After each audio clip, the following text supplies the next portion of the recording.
Magandang araw!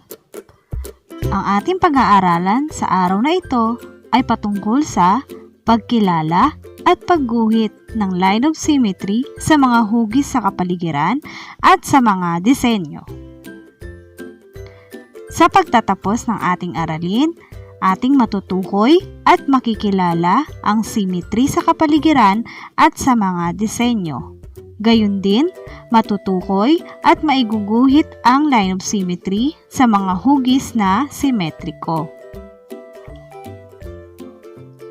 Ating tignan at suriin ang ilustrasyon sa ibaba. Ano ang iyong nakikita? Tama, isang paru-paro. Paano mo mailalarawan ang paru-paro? Magaling! Ang pakpak ng paru-paro na nasa kaliwang bahagi ay katulad ng pakpak na nasa kanang bahagi. Sa gayon, ang pakpak ng paru-paro sa kaliwang bahagi ay simetriko sa pakpak na nasa kanang bahagi.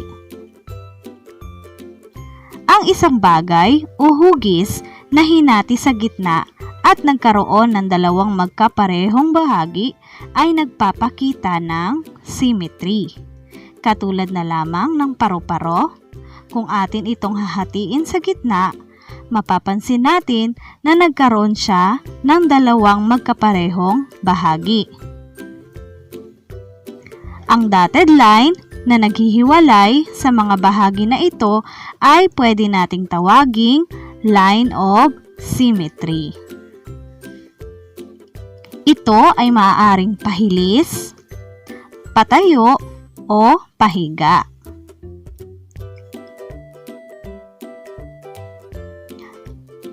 Ang line of symmetry ng isang bagay o hugis ay maaaring maging isa, dalawa, o higit pa. Ang mga halimbawa sa itaas ay may isang line of symmetry.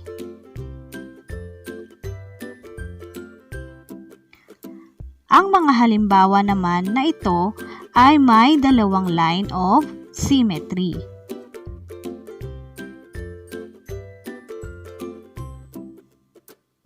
Kung ating mapapansin, ang bawat bahagi ay magkakaparehas. Ang halimbawa naman sa itaas ay may tatlo o higit pang line of symmetry. Kung ating mapapansin, ang bulaklak ay maaaring magkaroon ng isa, dalawa, tatlo o higit pang line of symmetry. Ganon din ang waffle at ang hexagon. Ating gawin ang gawain isa. Isulat ang salitang opo kung ang dotted line sa bawat hugis ay nagpapakita ng line of symmetry. At hindi po kung hindi. Isulat ang sagot sa sagutang papel. Number 1.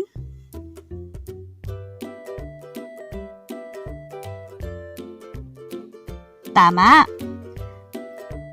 Opo ang ating sagot. Number 2.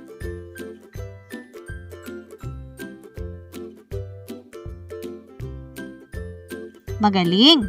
Hindi po. Dahil ang bahagi sa itaas ay hindi parehas sa bahagi na nasa ibaba. Number 3. Magaling! Hindi po. Dahil ang bahagi na nasa kaliwa ay hindi parehas ng bahagi na nasa kanan. Number 4.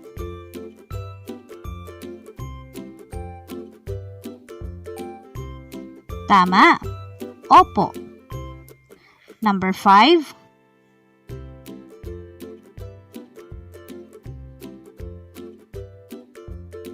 Tama.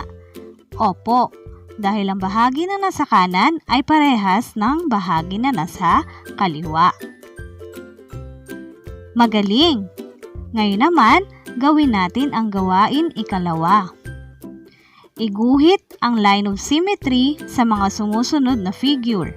Gawin ito sa sagutang papel. Number 1.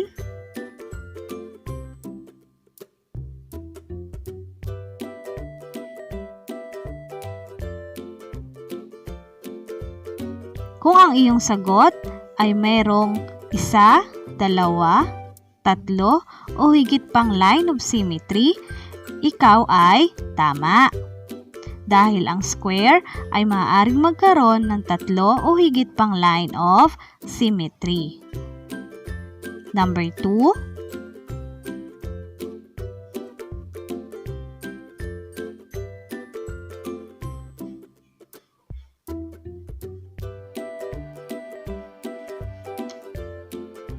Tama. Merong isang line of symmetry na ating maiguguhit sa figure. Number 3.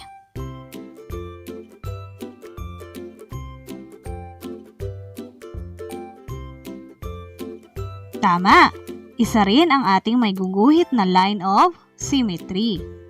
Number 4.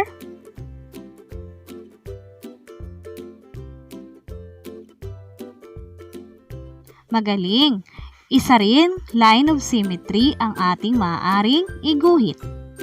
Number 5.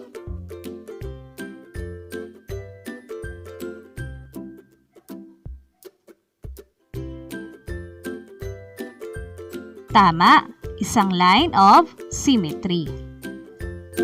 Salamat sa iyong pakikinig at panonood sa tutorial video na ito. Inaasahan kong meron kang natutunan sa ating aralin. Kung nais mo pang matuto sa mga aralin sa matematika, ikaw ay mag-subscribe sa aking channel. Click mo na rin ang notification bell para updated ka sa mga bago kong upload na video. Hanggang sa muli, paalam!